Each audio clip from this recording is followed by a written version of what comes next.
नमस्कार साथियों, मैं श्रवण राज आप सभी को जोश आईएएस पीसीएस के मंच पे हार्दिक स्वागत करता हूं। साथियों, हम लोग अभी बीपीएससी के द्वारा आयोजित एग्ज़ाम्स 72वीं जो होने वाला एग्ज़ाम्स है उसको लेकर के तैयार हो रहे हैं। तैयार मुझे संभावना है कि आप तैयार पहले थे, लेकिन जो समय मिल गया है एग्ज़ाम्स में पोस्टपोन्ड होने के कारण, उसके लिए और बेहतर रणनीति के साथ क्या हो सकता है, उसके लिए जो टफ सब्जेक्ट कहा जाता है, साइंस हो गया, ज्योग्राफी हो गया, इकोनॉमिक्स वाला पार्ट हो गया, यूँ कहे बिहार स्पेशल हो गया, क्योंकि हिस्ट्री और पॉलिटी तो आप सदैव पढ़ते रहते हैं। ठीक है, इसी को 10 वर्षों के प्रश्नों को हम संग्रह करके जो है, जैसे मान लिया जाए बीपीएससी के द्वारा आयोजित जितने भी एग्जाम्स हुए हैं, खास करके सिविल सर्विसेज लेवल का एग्जाम है, तो उसमें 10 वर्षों के प्रश्नों को हम लेकर के एक जगह सारे क्वेश्चंस को, ज्योग्राफी के क्वेश्चंस को बहुत अच्छे तरीके से लॉजिकल गेसिंग के माध्यम से, एलिमिनेशन टेक्निक के माध्यम से उसका और वेल एक्सप्लेनेशन हम आपको दे रहे हैं। साथ में स्टेट पीसीएस, जो भी स्टेट पीसीएस आपके सन्निकट है, जैसे मान लो यूपी पीसीएस हो गया, उत्तराखंड पीसीएस हो गया, छत्तीसगढ़ हो गया, मध्य प्रदेश पीसीएस हो गया, ठीक है, इन सारे प्रश्नों को भी हम आपको करवा रहे हैं 10 वर्षों का। साथ ही साथ इसके बाद भी आपने देखा होगा कि बीपीएससी एग्जाम्स में कई सारे प्रश्न हूबहू यूपीएससी के भी आ चुके थे, तो यूपीएससी के भी पेपर्स को मैं करवा दूंगा। क्यों, इस वहाँ से अगर मान लिया जाए किसी भी कारणवश, अगर वहाँ से, क्योंकि आप देख रहे हैं कि बदलते पैटर्न में आपको यूपीएससी लेवल के क्वेश्चंस कूट बेस्ड बना रहा है, तो कैसे सहायक होगा उसके लिए वो मैं करवा दूंगा आपको। 10 वर्षों का पेपर आप मान के चलिए, रिवीजन से सिलेक्शन तक का मेरा माइंडसेट है, क्योंकि रिवीजन जितना आप करेंगे सिलेक्शन की चांसेस उतनी बढ़ेगी आपको।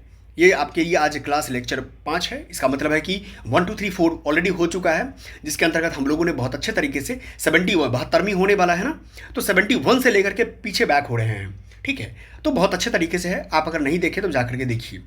साथ ही मेरे द्वारा जो है 1-to-1 मेंटरशिप गाइडेंस प्रोग्राम चलाया जाता है, ठीक है, जिसके अंतर्गत आप मेरे संस्थान से जुड़ते हैं, और जुड़ने के बाद जो है आपको प्रॉपर वे में मेंस और प्रीलिम्स दोनों का बहुत इंटीग्रेटेड अप्रोच के साथ जो है, मेंस में राइटिंग प्रैक्टिस कैसे होगी, टेस्ट सीरीज कैसे होगा, प्रीलिम्स में भी कैसे आपके मार्क्स बढ़ेंगे। अगर मार्क्स आपका नहीं बढ़ रहा है, प्रीलिम्स नहीं हो रहा है, तो मेरे साथ आप जुड़ते हैं और जुड़ करके बेहतर तैयारी करते हैं, क्योंकि डेली बेसिस पर मैं असाइनमेंट देता हूँ और उसका फिर आपको ऑटो फिल करना पड़ता है कि आज मैंने काम पूरा किया या नहीं किया। मेंस में भी वही तरीका है, वीकली बेसिस पे, डेली बेसिस पे, कि आपने पर डे का आपको असाइनमेंट मिलता है, जिसके माध्यम से आप तैयार होते हैं। ठीक है, ये मेरा टेलीग्राम चैनल है, ठीक है, सब्सक्राइब कर लीजिए। फेसबुक पेज भी है और साथ में व्हाट्सअप चैनल भी है, और मैं आपको डिस्क्रिप्शन में व्हाट्सएप ग्रुप डाल दूंगा जो आईएएस पीसीएस का, उस ग्रुप से जुड़ जाइएगा, जिसके माध्यम से आपको ऑल टाइम किसी भी तरह की इंफॉर्मेशन मिलती रहेगी। ठीक है, चलते हैं हम अपने आगे आज के क्लास लेक्चर की ओर। आपको पता है कि ये जो है 67th बीपीएससी का पेपर आपके पास है। अब एक बात और ध्यान रखना है कि 67th बीपीएससी में हुआ क्या था, 67th बीपीएससी में री एग्ज़ाम हुआ था, ये री का पेपर है। ठीक है, ये री का पेपर है। क्यों री का पेपर है इसके पीछे, क्योंकि फर्स्ट बार जब एग्ज़ाम हुआ था उसमें क्वेश्चन पेपर लीक होने के कारण जो है कमीशन के द्वारा उस एग्ज़ाम्स को कैंसिल कर दिया गया था, इसी कारण से री एग्ज़ाम हुआ था। ठीक है, ये ध्यान रखना है। आगे चलते हैं। ये एग्ज़ाम हुआ था कब, 30 सितंबर 2022 को हुआ था। आगे चलते हैं, हम लोग ज्योग्राफी पे आज अभी करने वाले हैं, पहले ज्योग्राफी करेंगे। ठीक है, ऐसे ही एक एक सब्जेक्ट करके हम लोग करते चलते हैं। आपके सामने ज्योग्राफी के क्वेश्चंस दिख रहे हैं। ठीक है, चलिए आगे बढ़ते हैं। इसमें मैं, अगर आपको ब्लर दिख रहा होगा क्लियर नहीं, तो मैं पढ़ के बता दूंगा, जिससे कि आप समझ जाएंगे, क्योंकि मैं जूम करता हूं तो जूम करने के बाद थोड़ा सा ब्लरनेस आ रहा है। ठीक है, कोई बात है, मैं पढ़ के बता दूंगा आपको।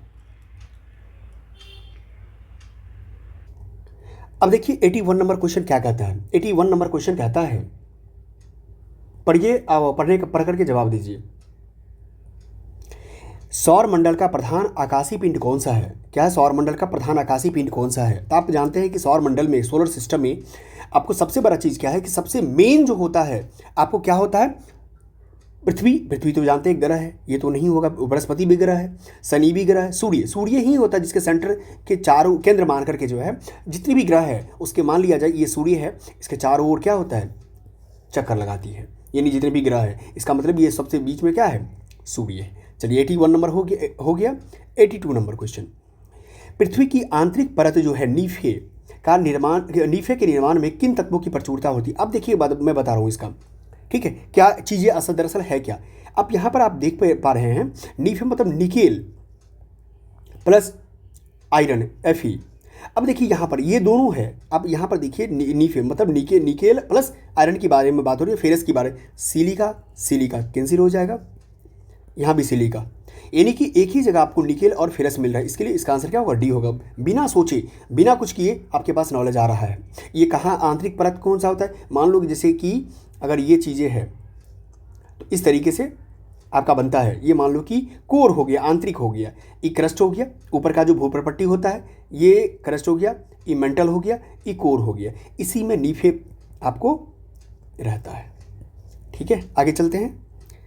83 नंबर क्वेश्चन, भौगोलिक अपरदन चक्र की संकल्पना इनमें से किसने प्रस्तुत की है। पहली बात मैं बता रहा हूँ ये फैक्चुअल नेचर के क्वेश्चंस है, तो इसको यदि आपको अगर आज के न्यू ट्रेंड्स में देखा जाए कि इस पेपर का यूज हम अपने 72वें पेपर में कैसे कर सकते हैं, तो अगर याद है तो ठीक है, क्योंकि उस समय तो निगेटिव मार्किंग नहीं थी, लेकिन वर्तमान में तो निगेटिव मार्किंग भी है, तो आपको याद है तो ठीक है, नहीं याद है तो इसको स्किप करके चलिएगा आगे। ठीक है, बट इसका आंसर मैं बता देता हूँ, इसका आंसर क्या है, WM नवीसर है। ठीक है, चलिए आगे बढ़ते हैं। 84 कहते हैं, गरजने वाली चालीसा चालीसा, क्रुद्ध पचासा, चीखने वाली साठा, पबरे पृथ्वी के किस गोलार्ध में बैच चलती है। कभी भी याद रखिएगा, जो खास करके जब ये मान लिया जाए कि ये आपका पृथ्वी का पार्ट हो गया, ठीक है, तो ये जो बीच का 0 डिग्री हो गया, भूमध्य रेखा जिसको बोलते हैं। अब ये जो दक्षिणी, ये हो गया नॉर्थ, ई हो गया साउथ, ये दक्षिणी वाले भाग में जो खास तौर पे आपको ये सब चलता है, ये 40 डिग्री पे चलता है, 50 डिग्री पे, 60 डिग्री पे, जो जितना पे चलता है उसको उस नाम से जाना जाता है, चालीसा, क्रुद्ध पचासा, चीखने वाला 60, यानी दक्षिणी गोलार्ध में। ठीक है, याद रखना है। आगे चलते 85 नंबर क्वेश्चन, सारगेसो सागर एक हिस्सा है। अब देखो सारगेसो सागर के बारे में बात कर रहा है ना, अब यहाँ पर ऑप्शन देखिए, हिंद महासागर, आर्कटिक महासागर, उत्तरी अटलांटिक महासागर, ठीक है, दक्षिणी अटलांटिक महासागर। एक बात याद रखना, कभी भी अगर मान लिया जाए कॉमन अगर हमको ढूंढने के लिए कहेगा, तो कॉमन मेरा दिमाग कहता है कि यहाँ पर सी और डी देखो, उत्तरी और दक्षिणी, बाकी ये क्या है, सेम है, बाकी क्या है, सेम है, यानी इसका मतलब है कि 100% चांस है कि आंसर सी होगा या तो डी होगा। तो सारगेसो सागर जो होता है, आप यहीं से 50-50 अगर आप आ गए, तो आप, मेरा मानना है कि आपको आंसर टिक करना चाहिए। आज के न्यू ट्रेंड्स में ये उत्तरी अटलांटिक महासागर का पार्ट है। ठीक है, क्या होगा, उत्तरी अटलांटिक महासागर का पार्ट है। इसका फाइनल आंसर क्या होगा, उत्तरी अटलांटिक महासागर। नेक्स्ट चलते हैं 86 नंबर क्वेश्चन, भारत और चीन के बीच सीमा रेखा को क्या कहा जाता है। क्या है, भारत और चीन के बीच की सीमा रेखा को क्या कहा जाता है। अब एक बात और गौर करना कि इसको समझना पहले। अब मैकमोहन रेखा है, रेड क्लिफ रेखा है, इंदिरा पॉइंट है और डूरंड रेखा है। एक एक चीज़ को हम लोग समझ लेते हैं। पहले बात मैकमोहन रेखा, अब सबसे भारत और चीन है ना, तो भारत और चीन के लिए सबसे पहला ही आंसर हो गया कि मैकमोहन रेखा है। ठीक है, अब हम और बताते हैं कि वही क्यों हुआ, रेड क्लिफ क्यों नहीं हुआ। रेड क्लिफ 68 में पूछ लिया गया क्वेश्चन है, और ये कहा है इंडिया और पाक के बीच में है। ठीक है, पॉइंट भी क्लियर। अब चल इंदिरा पॉइंट, इंदिरा पॉइंट आप जानते हैं कि खासतौर पे भारत का दक्षिणतम बिंदु जिसको कहते हैं, क्या कहते हैं, इंडिया जो साउदर्न पॉइंट है उसी को बोलते हैं, निकोबार के आसपास है, अंडमान निकोबार है ना, उसमें निकोबार के साउथ में पड़ता है। ठीक है, दक्षिणतम बिंदु है इंडिया का। तो ये तो नहीं होगा पॉइंट, क्योंकि दो देशों के बीच की बात कर रहा है, चाइना जानते हैं ऊपर है। अब देखिए डूरंड रेखा, डूरंड के बारे में आपको मैं बता दूं, ये इंडिया और अफगान के बीच में है, यानी अफगान मतलब अफगानिस्तान। ठीक है, चलो आगे बढ़ते हैं 87 नंबर क्वेश्चन, राजस्थान में बहुत कम वर्षा होती है, क्यों होती है बहुत कम वर्षा।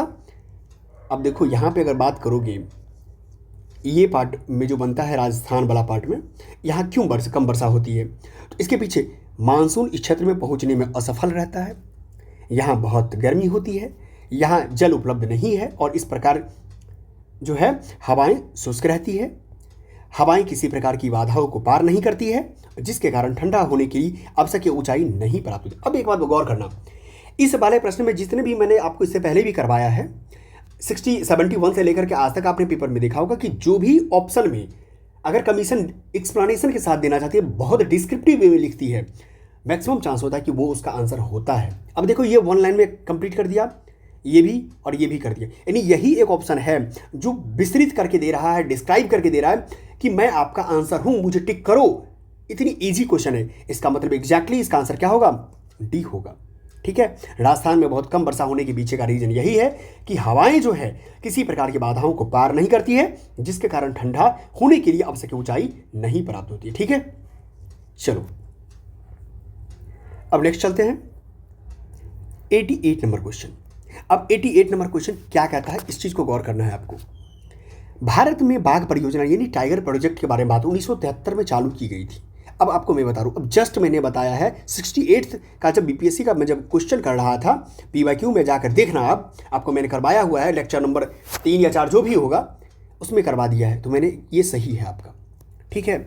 अब यहाँ गौर करो, वर्ष 2022 में राष्ट्रीय जैव विविधता दिवस मनाया गया, जिसकी विषय वस्तु सभी जीवन के लिए एक साझा भविष्य का निर्माण करना है, ठीक है। अब यहाँ पर गौर करने वाली बात है कि आप कहोगे सर ये तो करंट का पार्ट था उस समय, अभी मेरे लिए तो जरूरत नहीं है, बट मैं कहूँगा कि 2022 नहीं 2025 या 26 का थीम जरूर करके जाओ, आप थीम कर लो, ठीक है। थीम करके जाओ, या जब भी एग्जाम देना हो आपको भविष्य में, अगर कोई भी एग्जाम देते हो 70वीं का एग्जाम देते हो तो उससे पहले का जो अगर मान लो कि राष्ट्रीय जैव विविधता दिवस का थीम है तो आप करके जाना, ठीक है। ये भी उस समय का सही था। बाघ परियोजना बाघों को संरक्षित करने का एक कार्यक्रम है, बिल्कुल सही है।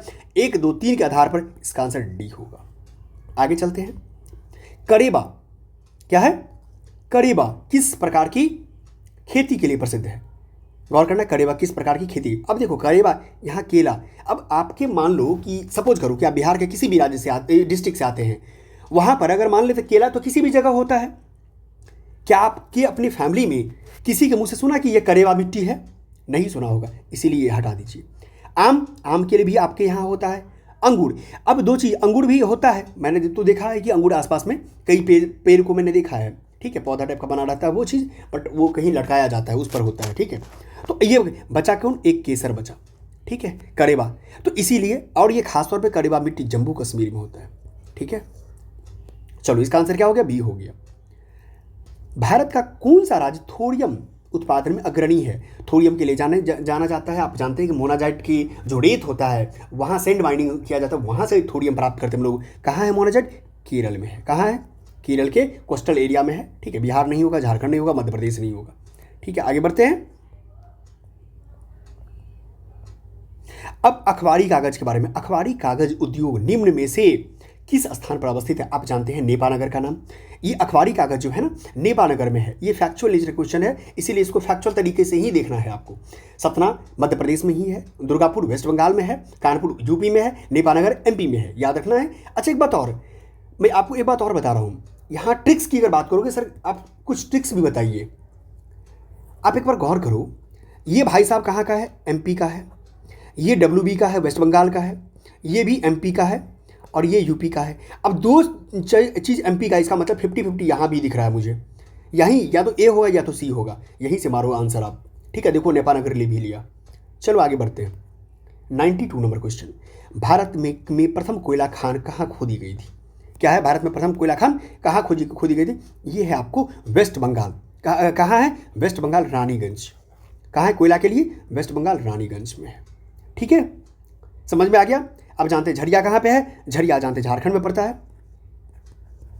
ये धनबाद भी झारखंड में है, आसनसोल वेस्ट बंगाल में है, ठीक है। आगे चलते हैं, फाइनल आंसर पता चल गया होगा आपको। भारत की जनगणना 2011 के अनुसार सबसे अधिक अनुसूचित जनजाति ST के बारे में बात की जाए, भारत में सबसे अधिक ST कौन है, संथाल, कोल, भील, गोंड, ठीक है। आपको मैं बता दूं आपके संज्ञान के लिए, संथाल का जो कॉन्सेंट्रेशन एरिया है आपको बिहार झारखंड वेस्ट बंगाल में ही होता है। कोल का जो खासकर कोल होता है ये झारखंड बिहार में मिलेगा आपको। भील सबसे ज़्यादा आपको मिलेगा भील, ठीक है, ये MP छत्तीसगढ़ गुजरात कर्नाटका मध्य महाराष्ट्र, मतलब कुल मिला के समझिए कि मध्य भारत से लेकर के नीचे दक्षिण भारत तक फैला हुआ आपको है, सब जगह आपको मिल जाएगा, ये सबसे ज़्यादा है, ठीक है। भील, गोंड भी आप जानते हैं कि बिहार झारखंड में ही कॉन्सेंट्रेट है, बहुत छत्तीसगढ़ यहाँ पर उड़ीसा में मिल जाएगा, इसीलिए इसका आंसर क्या होगा, सी होगा। बिहार राज्य का कुल भौगोलिक क्षेत्रफल कितना था, ये बहुत ही फैक्चुअल नेचर के क्वेश्चन है, 94,163 वर्ग किलोमीटर स्क्वायर किलोमीटर, ठीक है। अब आगे चलते हैं 95 नंबर क्वेश्चन। अब 95 नंबर क्वेश्चन क्या कहता है, 95 नंबर कहता है कि बिहार का शोक नदी किसको कहा जाता है, किसको कहा जाता है बिहार का शोक नदी, आप जानते भी हैं क्योंकि आप ये सबसे फेमस क्वेश्चन है, इसीलिए ये कई बार रिपीट किया गया, PYQ है। आगे चलते हैं, ये जानते हैं घाघरा नहीं है, गंगा नहीं है, कोसी है, कौन है, कोसी है, इसका आंसर क्या होगा, कोसी, सोन नहीं है। बिहार के किस जिले में तेलहर कुंड जलप्रपात अवस्थित है, क्या है, तेलहर कुंड जलप्रपात अवस्थित है, ये आप जानते हैं, ये मैं बता देता हूँ, ये भी फैक्चुअल नेचर का क्वेश्चन है। ये आपको क्या मूड में है, कहाँ है, क्या मूड में है, तेलहड़। एक बात और, क्या यहाँ दुर्गापुर भी है, एक बात और याद रखना, दुर्गावती, दुर्गापुर नहीं दुर्गावती, दुर्गावती वाटरफॉल भी जो है ना कैमूर में ही पड़ता है, ठीक है। अब रोहतास की बात करेंगे, रोहतास में कशिश का नाम जानते होंगे आप, कशिश वाटरफॉल यहाँ पे है। नवादा में ककुलत के नाम से जानते हैं, ककुलत,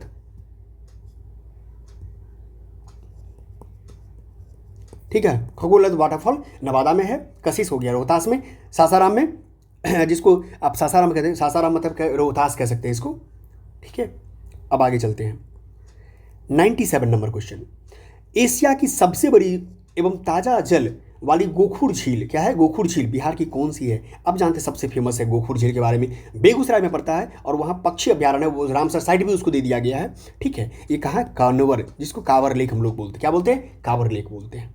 गोगाबिल को जानते हैं, गोगाबिल कटिहार में पड़ता है, इसको भी रामसर साइट के अंतर्गत डाल दिया है, ये भी याद रखिएगा, ठीक है। कुशेश्वर स्थान तो जानते हैं, कुशेश्वर स्थान दरभंगा में पड़ता है, ठीक है। चलिए, बिहार के किस जिले में सबसे अधिक सोने का भंडार है। आपको पता होगा सोने का भंडार कई बार पीवाईक्यू में आ चुका है, जमुई में है। कहाँ है, जमुई में है, कितना, 45% है टोटल। आगे चलते हैं, इस वाले क्वेश्चन में एक बात समझने की बात है कि आप कभी भी मैटलिक प्रॉपर्टीज जो है खास करके दक्षिण बिहार में ही है। दक्षिण बिहार में कौन से जिले पड़ता है, आप देखो, बांका कटिहार तो नहीं होगा, ठीक है। बांका भी कह सकते हैं, कुल मिला के नहीं रहता, भागलपुर बांका बहुत सटा हुआ है, पहाड़ी एरिया है, फिर भी उतना ज़्यादा मैट्रिक प्रॉपर्टी वहाँ नहीं मिलने वाला है। तो दो ही बात है, जैसे मुंगेर या तो जमुई, 50-50 यहाँ भी जा सकते हैं, तो जमुई मारना है आपको। बिहार के किस जिले में सिल्क सिटी के नाम से, सिल्क सिटी जानते हैं, भागलपुर के बारे में कहा जाता है, ठीक है। कटिहार, भोजपुर, बांका तो है नहीं। 100 नंबर क्वेश्चन क्या है, भारत की जनगणना 2011 के अनुसार बिहार में महिला साक्षरता दर क्या है। तो बिहार महिला, अब एक बात गौर करना, 2011 की बात कर रहा है ना, अब तो अभी अगर 72वीं की बात करेंगे तो 72वीं में अभी आपको यही रिलेवेंट होगा, क्योंकि अभी तो कोई जनगणना फाइनल हुआ नहीं है जो, हाँ, लेकिन जनगणना से जो 2027 में जो जनगणना 26 वाला जनगणना जो स्टार्ट हुआ है, ठीक है, इसके बारे में तमाम चीज़ें, जितनी भी जानकारी, ऑल थिंग्स, ऑल नॉलेज आपके पास होना चाहिए, ठीक है, जानकारी लेके जाना। तो यहाँ पर सिर्फ सिंगल महिला पूछ रहा है, ठीक है। तो अब यहाँ गौर करना, यहाँ पर जो है ना, इसका हम जो याद किए 51, 61, 71, ये हो गया फीमेल, ये हो गया ओवरऑल, ये हो गया मेल, ठीक है, बस यही नियम है। तो मैंने आपने क्या पूछा फीमेल के बारे में, तो फीमेल 51.50%, ठीक है। चलो, अब अगर यही पूछता तो 61 क्या हो जाता, किसका, ओवरऑल, ई हो जाता मेल, ठीक है। तो कुल मिला के आपने क्या देखा कि जितने भी क्वेश्चंस पूछा गया उस सारे क्वेश्चंस को आपने क्या कर लिया, बहुत अच्छे तरीके से, जितने खास करके जो 60, ये किस का क्वेश्चन है, 67th डी एग्ज़ाम का क्वेश्चन है, ठीक है। तो मैं उम्मीद करूंगा कि आपका एग्ज़ाम बेहतर जाएगा, ठीक है। इसके लिए आप तैयारी करेंगे और साथ ही आप मेरे जोश का जो है, जोश ISPCS का 1-to-1 मेंटरशिप गाइडेंस जो है, प्रीलिम्स और मेंस दोनों का जो हम लोग ले रहे हैं, पीटी प्लस मेंस का, इसके लिए आप मेरे से संपर्क कर सकते हैं, डिस्क्रिप्शन में सारा चीज़ दिया रहेगा, ठीक है। और अबाउट सेक्शन में भी जाएंगे तो भी मिल जाएगा आपको। बहुत बहुत धन्यवाद, हम लोग नेक्स्ट क्लास में मिलते हैं।